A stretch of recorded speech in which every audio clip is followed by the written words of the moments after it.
When you play the game of life, you're born with advantages and disadvantages. Maybe you're smart, but shy. Perhaps you never sweat, but you were born in North Korea?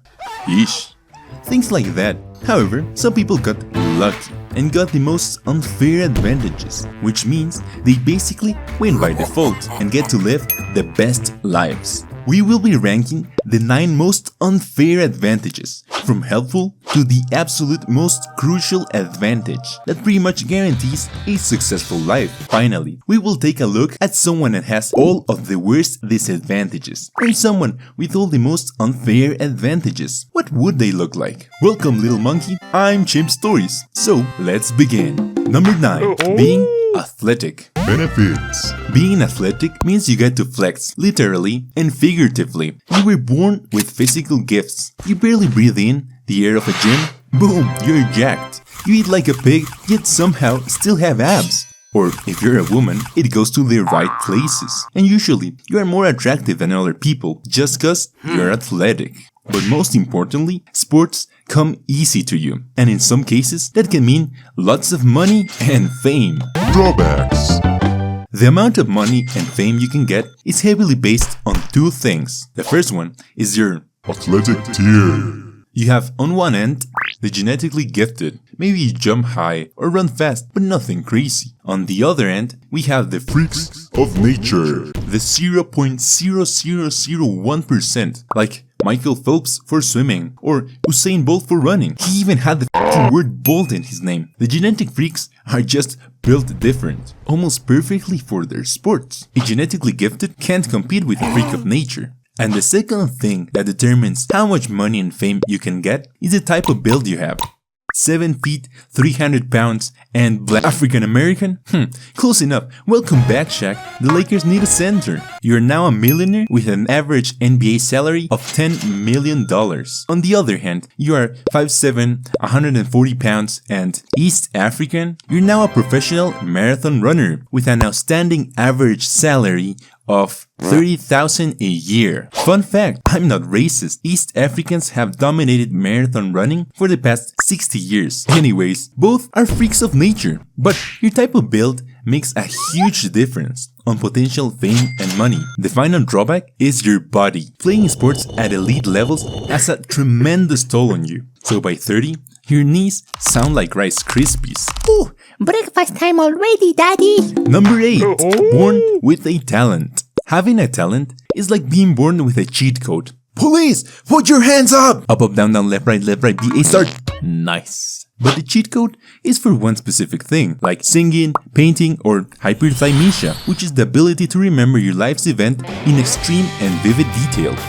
Like the Bazinga guy in that one show. Penny, penny, penny. Sheldon, please. I understand you're on the spectrum, but it's the 5th time tonight. For the love of God, let me rest. I have work tomorrow, please. Bazinga. I'm calling the cops. Anyways, being naturally good at something can make you stand out or even turn into a career. And if you're really good, people will throw money at you just for existing. Isn't that right, Hack to a girl? Is your spit on that thing? You're so talented. Drawbacks. Similar to sports, there's a huge difference between talents. If your talent is music and you can create bangers, boom! You're now famous and rich. Maybe you're a fantastic singer.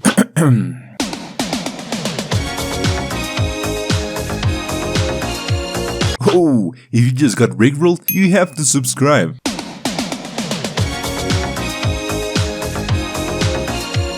Oh, there he is again. Now you really have to subscribe. Anyways, if your talent is something useless, like, let's see, most spoons balance on the body, you might end up on the book of records, but not much more. Oh, and the record, 85 spoons. Now this is what peak performance looks like.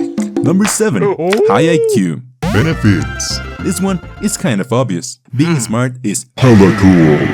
With a very high IQ, the world becomes so transparent, so easy to navigate. You might struggle on your early years because of the bullies. I hate you cause you're smarter than me and make me feel insecure. Dumb people despise smart people. But at the end of the day, the world is ruled by the nerds. You want more ice, sir?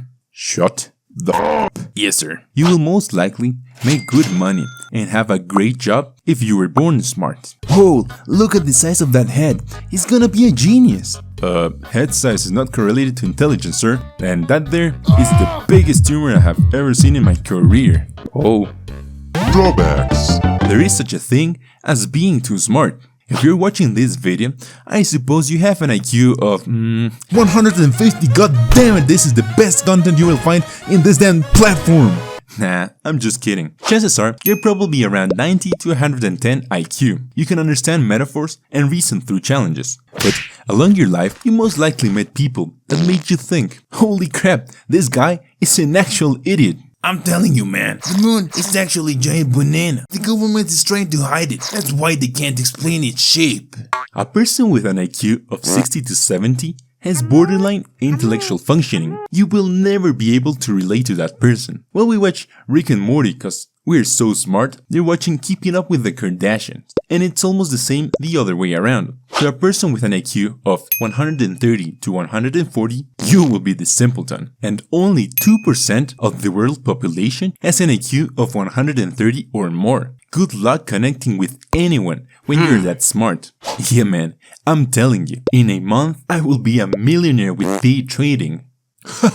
Get a load of this guy. Number 6. Extreme charisma. Everybody likes you. Doors just open for you. What? I'm a two-dimensional being. My brain can't comprehend a higher dimension than the one I exist in. The world is nice and kind to you. And the best part? You have no idea why. Hey kid, nice fourth wall break back there. You're like a Homer Simpson, a Joey from Friends, or The Thing. Yep, you're banned. Besides, at the end of the day, we're social creatures, so being likable is very useful. Yeah. Huh? I guess you ain't as bad as the others. Hey, everyone, you can come to my house. I have some killer banana pie. Thanks, I would love that. Drawbacks. The only drawback is that extreme charisma can only get you so far, and at some point, you will be tested for your skills or intelligence. Unless you're in politics, then you can even become president. I think bananas are good. Dare I say, extremely good. And I don't know about you folks, but I like bananas. Whoa, I like bananas too. He had me at banana. I think he's onto something. Number 5. Naturally healthy. You might be thinking, what? Being healthy isn't an advantage. Oh, my sweet stupid child. It is an advantage, and one of the most important ones. Benefits. The most obvious benefit is that you will live longer, and your ballsack will reach the ground. With good health, you can outlive your enemies, and piss on their graves. Is there anything more satisfying than that? Rhetorical question, there isn't. I will never forgive you. You didn't come to my house and share that killer banana pie with me. Besides, time is the most valuable asset you have. Becoming rich in your 20s? Very difficult. I could be homeless tomorrow and it wouldn't surprise me. But in your 50s, with smart money management, you can be rolling in Benjamins. I have committed serious tax fraud. But what's the point if you become rich if most of that money goes to medical treatments? Time for rectal examination. Also, something that is extremely looked over that comes with being healthy is that you can be stupid.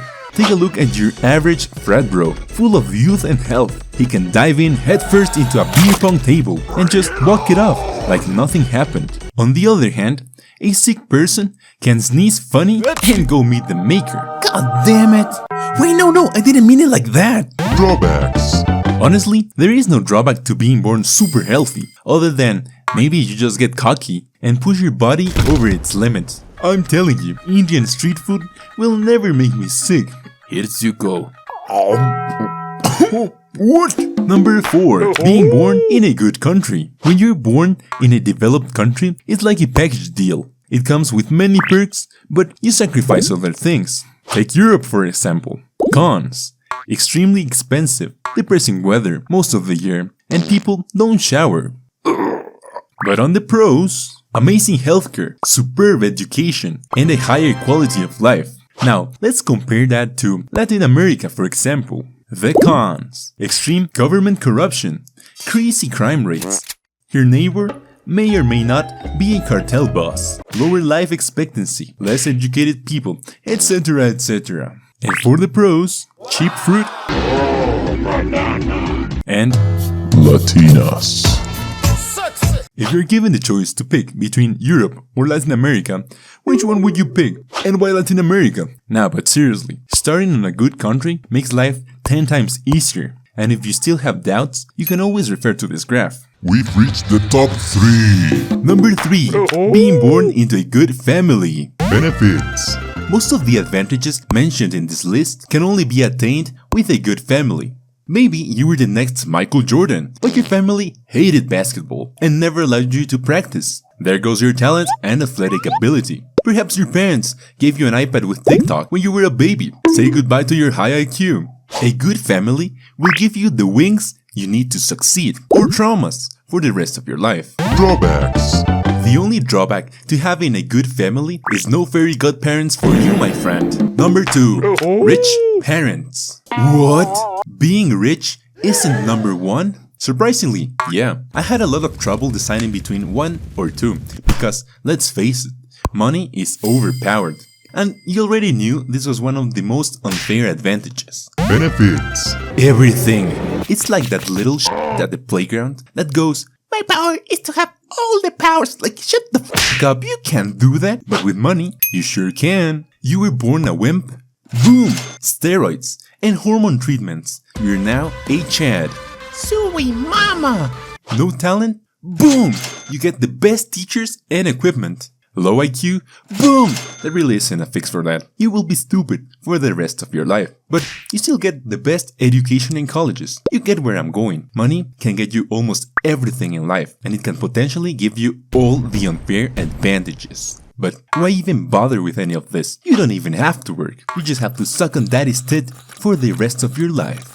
However, you will never get to use daddy's money without the number 1 unfair advantage. Before I reveal number 1, I just wanted to share something important. Creating videos for you, my little monkey, is my passion, but YouTube pays me pennies. So if you got some spare change, you can now support me on Patreon. And as a token of my gratitude, your name will appear in the credits of my long-form videos, along with a personalized monkey drawing of you. Number 1. Luck. Yep, luck. First of all, if you're unlucky, you won't get any of the unfair advantages. And second, and most importantly, you need luck to use them. What do I mean by that? Well, picture this. You won in life. You're a self-made millionaire. Tall, hot, athletic, and famous. But one day, you decide to take a trip on your private helicopter. And God sadly decided your time on Earth was over. Kobe. You see, with the twists and turns of life, you still need to be very lucky to make use of the blessings you are given. So, don't take them for granted, the unfair advantages you do have or don't have. And finally, what would a person with all the unfair advantages and a person with the worst disadvantages look like? I present to you Chimp Chad and Chimp Beta. Chimp Chad would be extremely handsome, big and muscular, a genetic freak. Chimp Beta would be ugly, disproportionate, small and frail, possibly missing a limb or two. Chimp Chad would have extreme talent in everything he does. Chimp Beta can't even boil water without burning the kitchen. Chimp Chad's IQ would be off the charts. His intellect would be beyond human understanding. Chimp Beta is basically a vegetable. Chimp Chad has extreme charisma. He would likely influence the entire world. Chimp Beta is a social hermit, awkward and introverted. Chimp Chad is immune to all diseases. Chimp Beta has every single non-lethal illness and condition, both physical and mental. Chimp Chad was born in Switzerland. Chimp Beta on South Sudan. Statistically the worst country to be born in. Chimp Chad had stinking rich parents that could provide the best life a child could have. Chimp Beta was raised by a cactus that sometimes prickled him on purpose. Chimp Chad is the luckiest man alive. He has never lost anything that involved luck. And for the 50th time, Chimp Chad has won the lottery, and we're still giving it to him. Chimp Beta has never won anything in life, and never will. How many lottery tickets did you buy, sir? I bought all of them, except the one he bought. Jesus, that must sting, and you're ugly. But Chimp Chad and Chimp Beta have something in common. They're both equally miserable? What? Yes, Chimp Beta, for obvious reasons. But Chimp Chad, he has nothing to live for. A life without challenge and difficulties is meaningless. So remember, my dear viewer, sure, some people might have really unfair advantages, but your life is not determined by the cards you're dealt, but how you play your hand. Thanks for watching.